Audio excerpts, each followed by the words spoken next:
Why can't there be multiple gods that we can believe in? And why can't there be multiple ways into heaven? Good. There can be. But you see, what you've got to answer, ma'am, is why would you believe in heaven? Have you ever been there? Neither have I. So in light of the fact you've never seen heaven, why would you as a thinking human being believe there's a heaven? I mean, why? Through the Christian faith, is there not the communication that if you do live by the faith, you are forgiven, you go to heaven?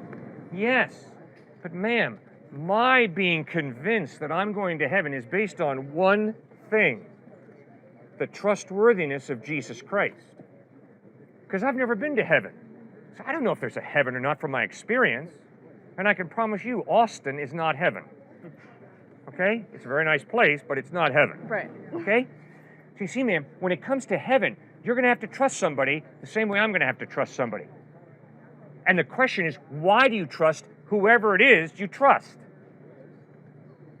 So because Muhammad contradicts Jesus, and because Jesus contradicts the avatars of Hinduism, and because the avatars of Hinduism contradict Siddhartha Gautama Buddha, and because they all contradict Baha'i faith, you've got to be on the intellectual level of a cockroach if you say they're all saying the same thing. They're not, ma'am. They're contradicting each other. So either they're all wrong or one of them's right.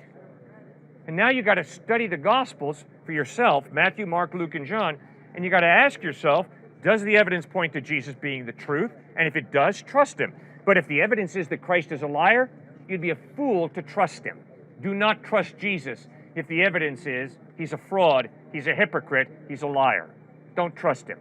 But if the evidence is he's totally reliable, if the evidence is he really did die and rise from the dead, then you can trust him, and he's the one who promises heaven to everybody who puts their faith in him.